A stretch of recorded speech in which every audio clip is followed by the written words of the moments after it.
चलिए बात करते हैं बीपीएससी यूपीएससी के एग्जाम में पूछे जाने वाले क्वेश्चन जो आपके लिए बहुत ज़्यादा इंपॉर्टेंट है। और बात करते हैं एक लंगी जीव किसे कहते हैं, द्विलिंगी जीव किसे कहते हैं। जानते होंगे आप साइंस में पढ़े होंगे एक लंगी जीव जिसमें एक ही लिंग पाया जाता है, जैसे कि बात करें स्त्री पुरुष, गाय भैंस कुत्ता बिल्ली, ये सारे एक लंगी वाले जीव होता है। आम का वृक्ष हो गया, पीपल का वृक्ष हो गया, ये एक लंगी है।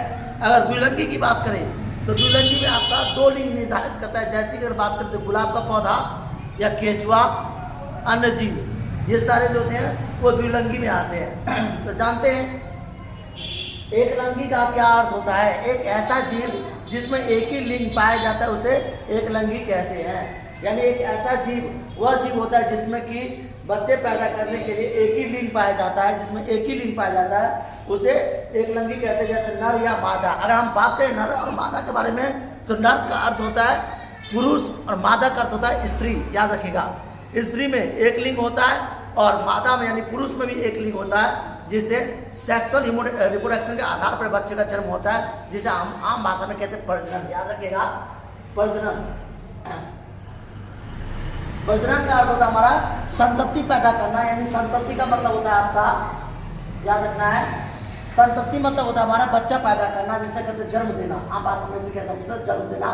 किसी भी बच्चे को जन्म देने की निर्धारित क्रिया को संतति पैदा करना कहते हैं। और इसमें आता है एक लिंगी जीव किसे कहते हैं, जिस जीव में एक ही लिंग पाया जाता है, अर्थात वह स्त्री केसर हो या पुंकेसर हो।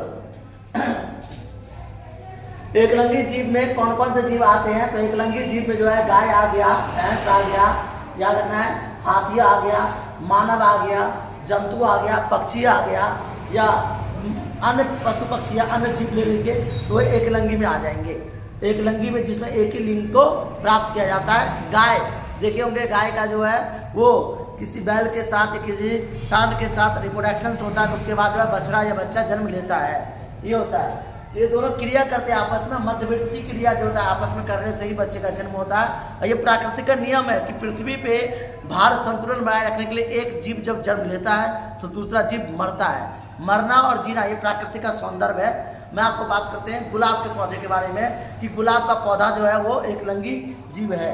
तो आप देख सकते हैं ये जो गुलाब का पौधा है, जो आप ये एक लिंगी जीव नहीं है बल्कि ये द्विलिंगी है, क्योंकि इसका जो मेमोसेशन है, जिसे आम भाषा में जो कहते हैं, इसका जो क्रिया करने की क्षमता वो अलग अलग है। जैसे गमला, अगर हम बात करें, इस गमले में गुलाब का पौधा लगाएगा, अगर मैं यहाँ से इसको तोड़ करके टहनी नीचे से तोड़ करके और उसके ऊपर से है गाय का, जिसे कहते हैं काव डंग, गाय का गोबर लगा दूँ या चिकनी का मिट्टी लगा दूँ तो ये क्रिया करना चालू कर देगा, दोबारा यहाँ से पेपड़े छोड़ देंगे। यानी गुलाब का पौधा कौन सा पौधा है, तो द्विलिंगी है। आपके जो पौधे हैं ये द्विलिंगी पौधे हैं। इसमें दो प्रकार के लिंग पाए जाते हैं, यानी स्त्री केसर पुंकेसर। इसमें किसी प्रकार का भवरों की जरूरत नहीं है, ये अपने आप में कलियाँ खिल जाएगा और अपने आप में पौधे फूल जो है आपका उत्पन्न हो जाएंगे। इस तरह के गुलाब के पौधे को हम अगर यहाँ से टहनी काट ले या नीचे से इस साइड से काट ले और लगा दे, ये पौधा लग जाएगा।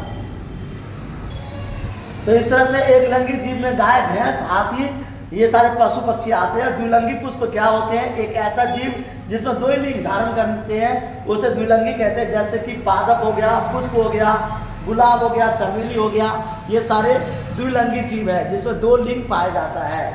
याद रखना है द्विलिंगी में अर्थ क्या होता है, तो नर जानते हैं, नर का मतलब होता है पुरुष, जिसमें नर कहते हैं हम आम भाषा में नर का अर्थ होता है पुरुष।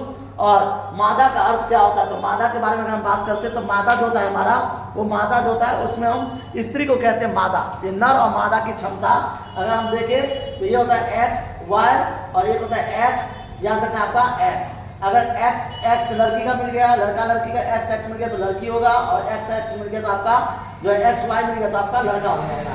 ये आपने पढ़ा होगा 10th क्लास में, 12th क्लास में, तो आपने पढ़ा होगा कि एक्स जो होता है एक हेमोसेशंस पावर होता है हमारा, जिसे डीएनए गुणसूत्र कहते हैं, डीऑक्सीराइबोन्यूक्लिक अम्ल। और ये दोनों गुणसूत्र जब आपस में मिलते हैं तो बच्चे का जन्म होता है। थैंक यू, जय हिंद, जय भारत। मिलते हैं नेक्स्ट वीडियो में। लाइक करें, सब्सक्राइब करें।